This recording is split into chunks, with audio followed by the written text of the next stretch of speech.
In this week's Pearls, we look at authentic art and whether anyone will ever be able to teach a computer to truly be an artist.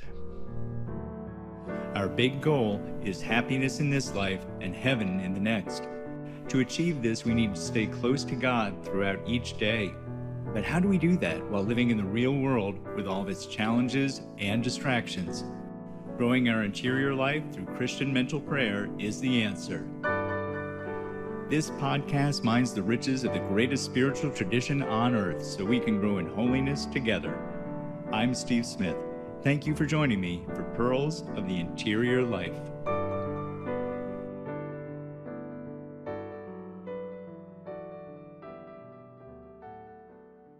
Welcome to this episode of Pearls of the Interior Life. Thank you for making this time for the Lord, and always very nice to be with you and be a part of that. A couple of weeks ago, we were looking at beauty, the revelatory power of it, how it reveals God to us. We're going to continue on with that on kind of the topic of the creative aspect of it. Ordinarily, on Tuesdays, sometimes in the emails refer to it as Answering Atheism Tuesdays, when we sort of look at the opposing view, the anti-God, the atheistic view of whatever subject we're looking at. Today, we're going to pretty much broadly look at that as it applies to the creative process and beauty. And it's that idea that beauty is uniquely powerful in revealing God, and not just beauty itself, not just looking and contemplating something beautiful, but even the artistic process that is part and parcel with it. It all goes together.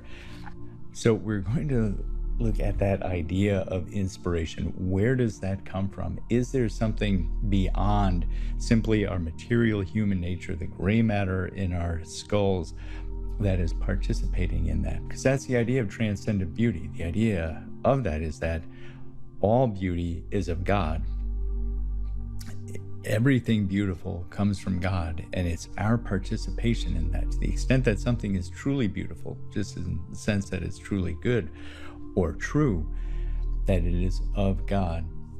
Now, the atheist perspective on that, secularist perspective, would simply be, no, beauty is just purely a human creation.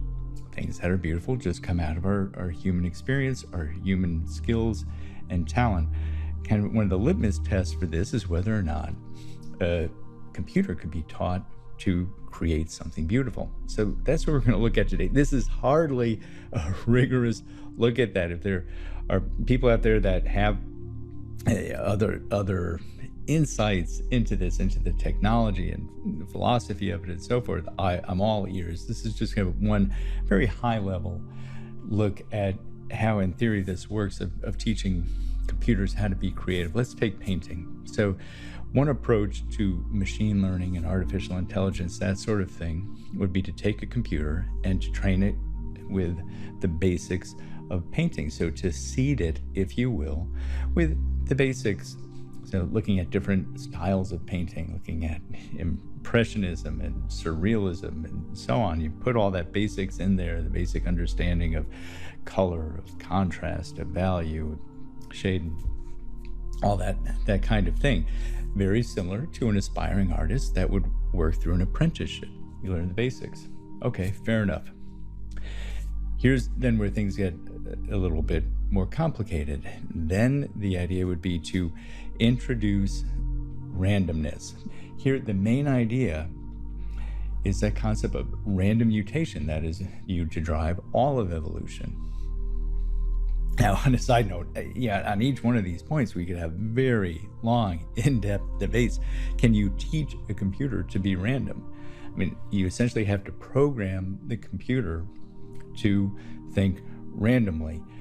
Let's just accept that we can. Let's say we can actually instill true randomness, random variation, random mutation into the computer program. Okay, now you just let the computer go wild, all right? You've given it that basic understanding of painting. You put in that ability to make random changes, and you just let it go crazy. Just keep spitting out painting after painting. Then you could take, say, a cohort of reviewers, a review panel of humans, and they could look at those paintings and start giving feedback to the computer. Now this just looks like a bunch of random garbage, although by today's standards that would probably get hung in an art gallery or paid millions of dollars for it. But you say, no, it looks like garbage, or no, that's pleasing, that's interesting. And you're guiding, you're teaching the computer. Now again, is this now inspiration or not? But this is how you would have that selective process of guiding those random mutations. Again, sort of that evolutionary model. To be sure, you would end up with something that is a new piece of art that hasn't been seen before. Okay, so there's one approach to teaching computers to be creative and create something new. And the key is, in human creativity and inspiration, it generally is not just this evolutionary process.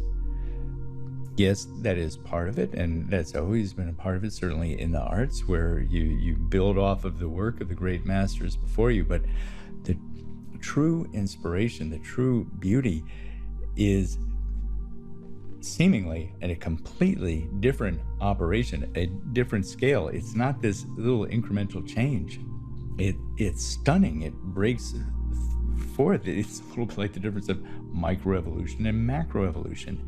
It is these tremendous sea changes that occur. Here's an example from the movie Pollock. I'm not a fan of Pollock and the splatter technique, but this words it well. You've done it, Pollock. You've cracked it wide open. Genius. Jackson broke the ice.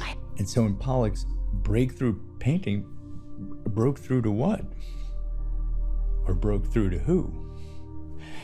But the key being, in the arts, it's always been this tremendous, earth-shattering, groundbreaking, seismic shift. We lose track of it today because we're so far removed. And let's be clear, we do not have high art anymore, anywhere, as near as I can tell. And speaking as a hack artist myself, if you look at music, look at painting, poetry is just completely dead. There is virtually no true art being created. We're going to turn back to that in a moment. If we could go back in time, we could go back to the great musical geniuses.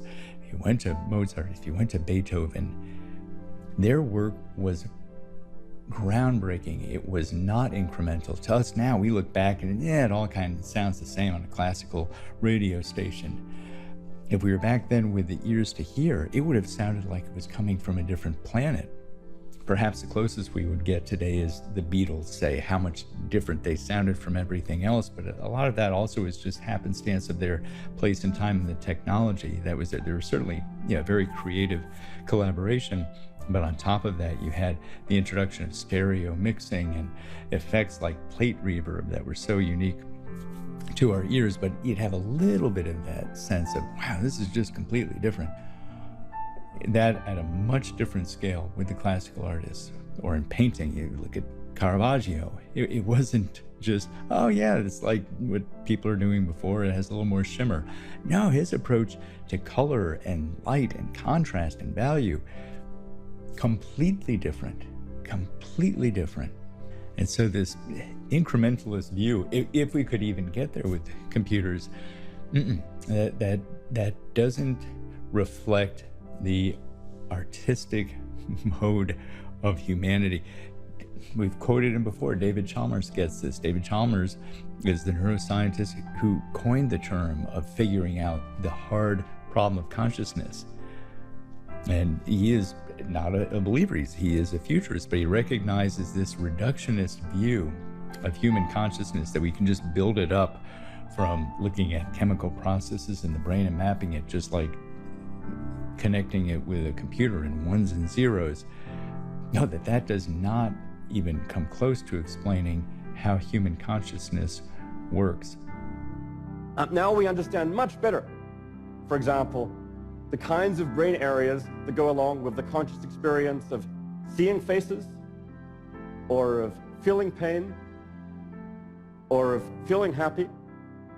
But this is still a science of correlations. It's not a science of explanations. We know that these brain areas go along with certain kinds of conscious experience, but it doesn't address the real mystery at the core of this subject. Why is it that all that physical processing in a brain should be accompanied by consciousness at all? Why is there this inner subjective movie? Right now, we don't really have a beat on that. And so it is with the artistic process. Another word on the art of our time. It needs to be said. We don't have art, and that's the work of Satan. That's diabolical, that he has worked hard to destroy our artistic sense, especially so he can destroy our liturgy. Heaven knows.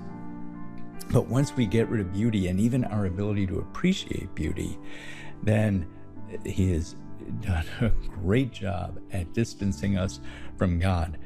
Modern art, it is not art. Liechtenstein is not art. It's Etch-a-Sketch. Rap music isn't art. It simply is not.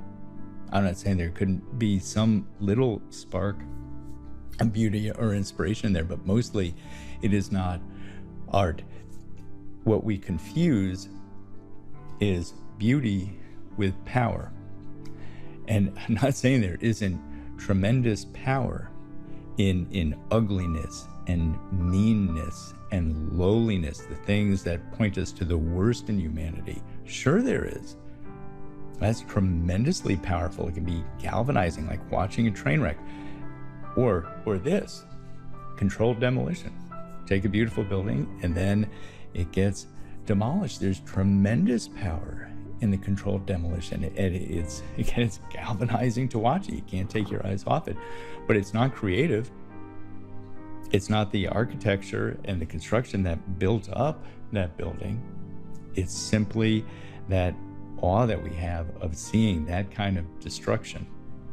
It is that same principle that is in action with the art of our day. I'm not saying it doesn't have power, but no, it is not creative. It does not reflect the goodness of God. It does not elevate the human soul. It drags us down, just like that building being destroyed.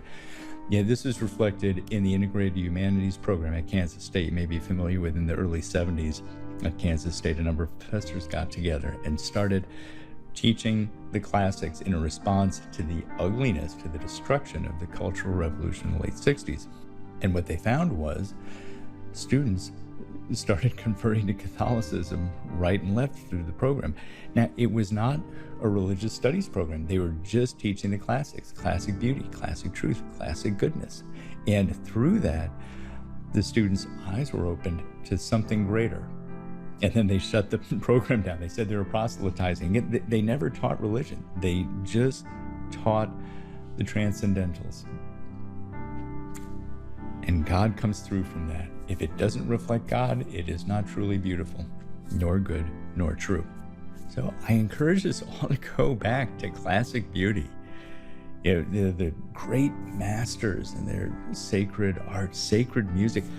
The Requiem Masses, especially, go to the Requiem Masses of Duruflé and Mozart. And when we listen and look at genuine art, we should expect to be touched by beauty. And it's a little hard because our sensibilities have been so kind of deadened and flattened by our current culture. But we should look at it and hear and recognize how different it was, how inspired it was.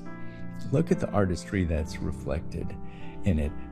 Allow yourself to be moved, your spirit to be elevated through it. That is the purpose of great art. And so the futurists, what they would have us believe that a computer can learn to do that just through this little incremental random variation.